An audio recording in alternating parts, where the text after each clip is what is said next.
So, yeah, I think depending on how this offseason could go, the Lions could realistically be playing meaningful football games in the month of December next year. And by meaningful games, I just mean, that graphic they put up in the games, and you see division winners, wild card, and then you see the in the hunt. I think the Lions have a realistic chance to be in the hunt, if not a wild cards, like a 7 seed slot next year. Here is my reasoning. First of all, let's talk about what the team has now. Dan Campbell. Let's talk about what he's really good at. He is an A-plus motivator and leader. And I know, you know, these are professional football players. They got to play hard. They're trying to make money. But you have to realize that Dan Campbell gets a certain he garners a respect from his players, and that's a big deal. We saw what happens when your players don't respect you. We've seen it with Urban Meyer. We saw it with Matt Patricia here in Detroit. We're seeing it sort of happen with Joe Judge in New York on the Giants.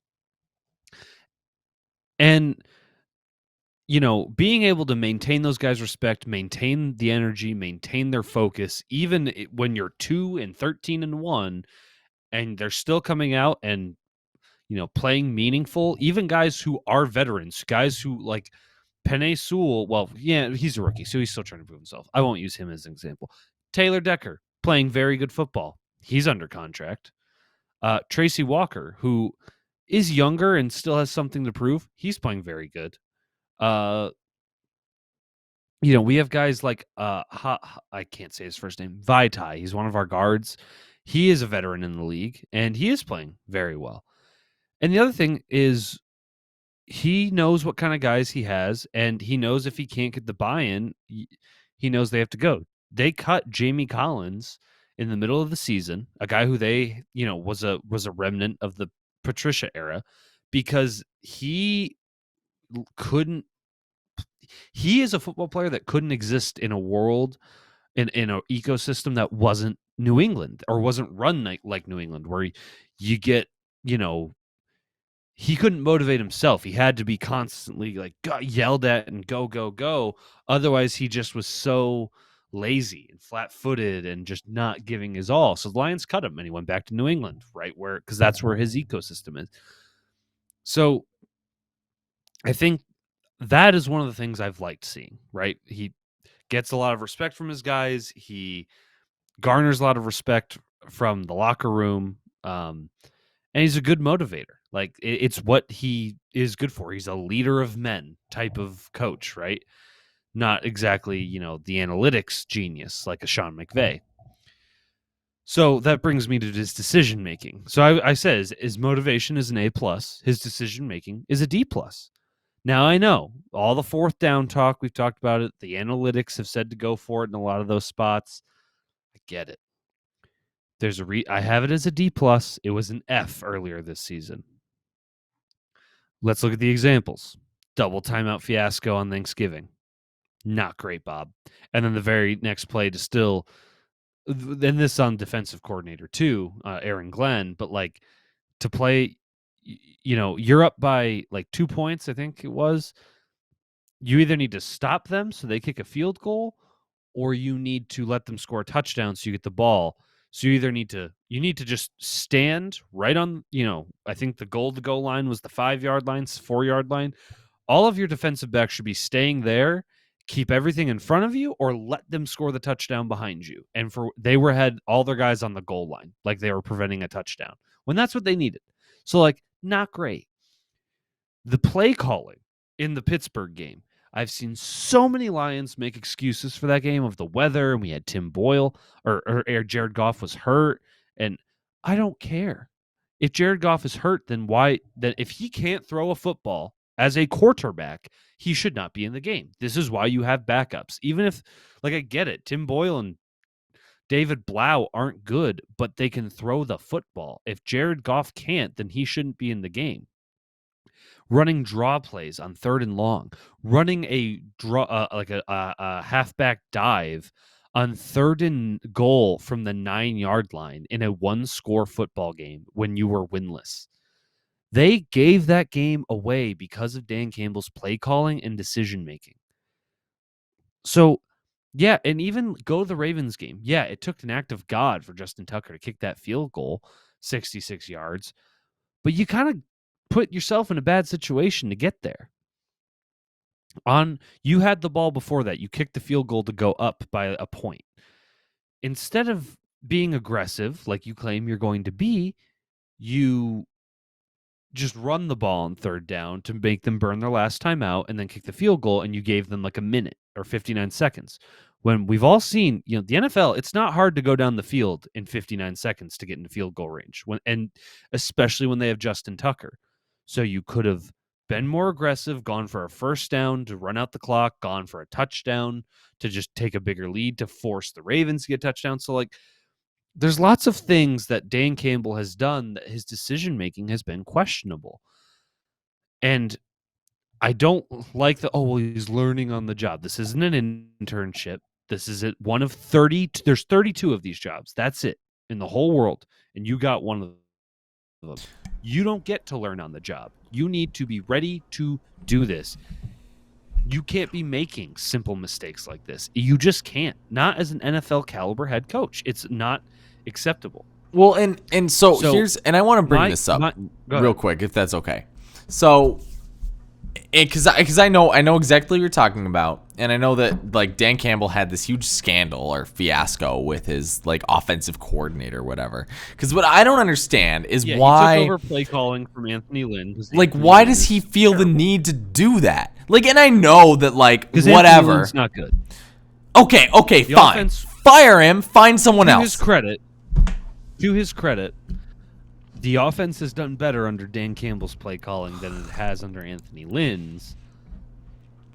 I mean, yeah, you won a game. You won a couple games, Like, I guess, yeah. But just points per game has been higher, yards per game. Yeah. There was a lot of first quarters under Anthony Lynn's play calling where the Lions had like 10 yards in the first quarter. And then, after I think 2 weeks of Dan Campbell at the play calling, they actually started to have offensive output in the first quarter. So I guess like the best thing, because if I was Dan Campbell, I want Dan Campbell calling plays. There was an article today that came out.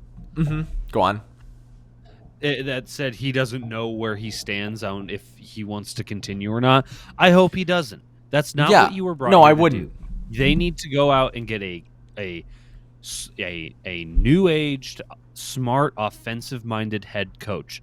Someone like an Eric Bieniemy, a Sean McVay type, like not Sean McVay himself, obviously, but someone with that mindset to be creative and create dynamic offensive output. Well, and have that person because obviously that's what they need to do. The whole thing with me, because and we've been over this before. I was not thrilled with Dan Campbell coming here because of, for a multitude of reasons, but the main standout to me was that he's a rookie head coach. And when you pair a rookie head coach with a rookie GM, technically, he was an interim head coach for the Dolphins, so he has head coached games before. Okay, well, sorry. Here's he hasn't had a job anywhere. Head coach is not the same. It's not the same. No. He is still a rookie head coach, but you just got to remember he has been the biggest thing I think that gives me hope because a lot of the things I've heard is that the decision making is because the team is so talent deficient, and so he's saying we can't stop these guys, so fuck it, we're going for it on fourth down a lot because it's the only chance we're gonna have is to keep up, right? But wasn't the issue with his decision making down the line? Wasn't the issue that he wasn't like I can't remember a specific example, but like wasn't he like kicking the ball or something like that I remember watching that, right, with the homeless guy who was the kicker or something like that. Yeah. Where he just like kicked the ball for no reason at all, and it's like fourth down, and like who gives a shit if you don't make it on fourth down, because it's not like you're going to be winning many games anyway, and that field goal was out of reach, you don't have a kicker, etc. You know what I mean? Like, so because that's what people liked with him at first, was that he was very aggressive in the first few weeks of the season. And then all of a sudden he's pulling it back and he's like, wait. I'm gonna like That's been ease the it big thing. back a It's little bit. inconsistency. If you're gonna be, the aggressive, analytical, go for it all the Like they time, were against the Rams. it was inconsistent. Because against the Rams, they were pulling out all the stops. They were doing the onside kicks. That They that were was an example of a perfect game plan. right. That was if Dan Campbell coached not saying you have to do the crazy shit he did in that game.